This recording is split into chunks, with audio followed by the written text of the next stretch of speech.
নমস্কার বন্ধুরা, রত্নাস দুনিয়ায় আপনাদের স্বাগত। আজকের রেসিপি আমড়ার চাটনি।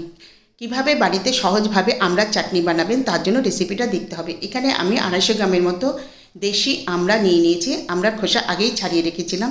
এবার আমড়াগুলোকে সেদ্ধ করে নিতে হবে। প্রথমে একটি সসপ্যানে 2 কাপ জল দেবেন, তার মধ্যে আমড়াগুলো দিয়ে দেবেন। তার মধ্যে এবার হাফ চামচ লবণ, হাফ চামচ হলুদের গুঁড়ো দিয়ে এবার ঢাকা দিয়ে সেদ্ধ করে নেবেন। যতক্ষণ আমড়াগুলো সেদ্ধ হচ্ছে তার মধ্যে একটা মশলা বানিয়ে নেবেন। শুকনো খোলায় 1 চামচ পাঁচফোড়ন দেবেন। 2-3 মিনিট একটু মিডিয়াম হিটে নেড়ে চেড়ে ভেজে নেবেন। ভাজার পরে তুলে ঠান্ডা করে নেবেন। এবার সেটাকে শিলনোড়া বা মিক্সিতে গুঁড়ো করে নিতে পারেন। ওদিকে আমড়াগুলো যখন সেদ্ধ হয়ে আসবে, দেখুন এরকম সেদ্ধ হয়ে আসবে, তখন নামিয়ে ফেলবেন। নামিয়ে এবার আমড়াগুলোকে প্রথমে একটু ঠান্ডা করে নেবেন।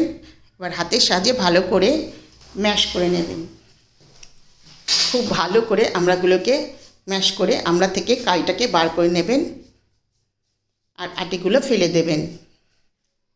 দেখুন এইভাবে আমড়া থেকে আমড়ার কাইটা বার করে নেবেন আর আটিগুলো ফেলে দেবেন। এবার কড়াইয়ের মধ্যে 1 চামচ সর্ষের তেল দেবেন। তেলটা যখন গরম হয়ে আসবে তখন 2টো শুকনো লঙ্কা, হাফ চামচ কালো সর্ষে ফোড়ন দেবেন। ফোড়ন থেকে যখন খুব সুন্দর একটা গন্ধ বেরিয়ে আসবে তখন আমড়ার কাইটা দিয়ে দেবেন। এবার 2-3 মিনিট একটু নেড়ে চেড়ে নেবেন। 2-3 মিনিট পরে এর মধ্যে খুব সামান্য লবণ দেবেন। আমরা সেদ্ধ করার সময় হাফ চামচ লবণ দেওয়া হয়েছিল, তাই জন্য এখানে বেশি লবণ দেওয়া হবে না। এবার এর মধ্যে পরিমাণ মতো চিনি দিয়ে দেবেন। 250 গ্রাম আমড়ার জন্য এখানে আমি 100 গ্রামের মতো চিনি দিয়েছি। এবার খুব ভালো করে মিডিয়াম হিটে নেড়ে চেড়ে নিতে হবে।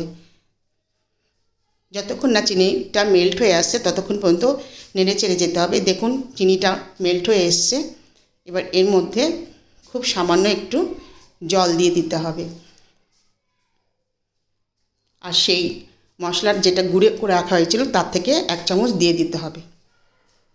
দিয়ে আবার একটু নেড়ে চেড়ে নিতে হবে, ভালো করে একটু ফুটিয়ে নিতে হবে। এখানে চাইলে আপনারা কিশমিশ দিতে পারেন। আমি এখানে কয়েকটা কিশমিশ দিয়ে দিলাম। দিয়ে আবার একটু নেড়ে চেড়ে ফুটিয়ে নিলাম। এবার নামিয়ে পরিবেশন করে দিলাম। বন্ধুরা, ভিডিওটা ভালো লাগলে লাইক করবেন, শেয়ার করবেন, সাবস্ক্রাইব করবেন। নমস্কার বন্ধুরা।